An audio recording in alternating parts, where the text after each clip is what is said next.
biologia i l'anatomia d'aquests animals, els dofins polars, en llatí Lucius truncatus. I d'aquesta manera us presentem el Cuni, que té 5 anys, i el seu germà, que és un comany, que té 8 anys.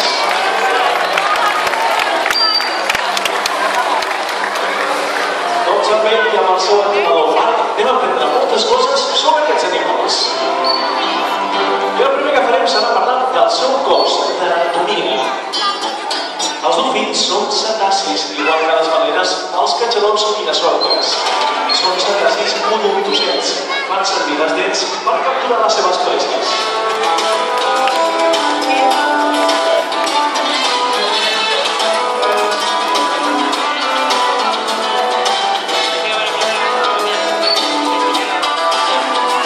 Els dofins polars tenen aproximadament 88 dents, totes iguals, i acabades en punxa. Mireu que ràpid tenen fins a 33 km per hora. Això és estem ràpid punta de l'únic.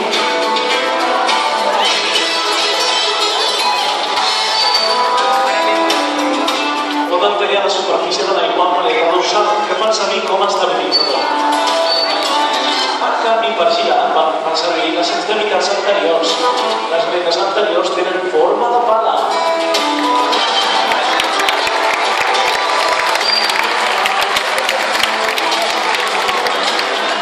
Així que aquestes aletes són el seu timó. En canvi, la cua és el motor. La cua dels dofins s'estén la bola dels peixos, ja que té gairebé la mateixa forma, però està situada en un gran diferent, ja que els peixos són uns animals diferents i tenen la cua vertical. Els dofins, com les balenes, són mamífers i tenen la cua horitzontal. Així que per tant, no falta de l'esquena, sinó que ho fan tot.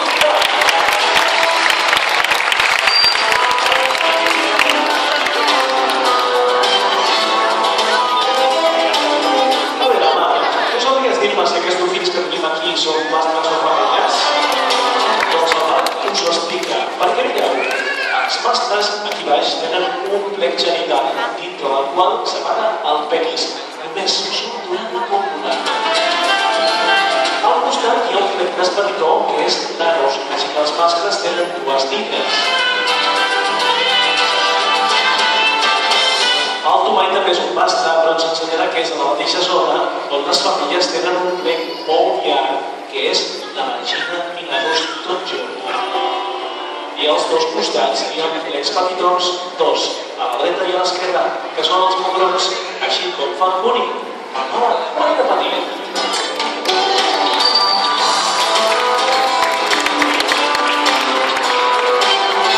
Però esclar, això succeïa dintre de l'aigua, totes juntes davant.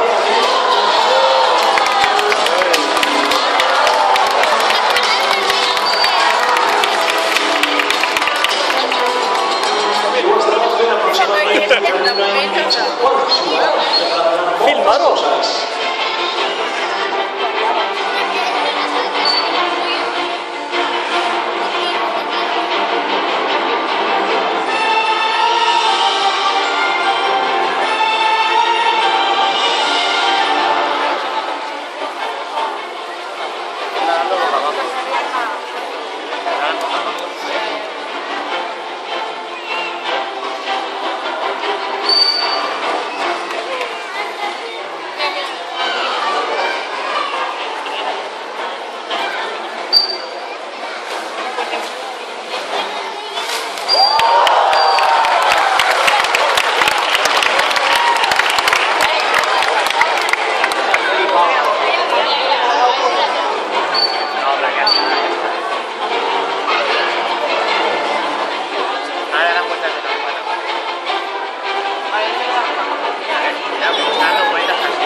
Estar ahí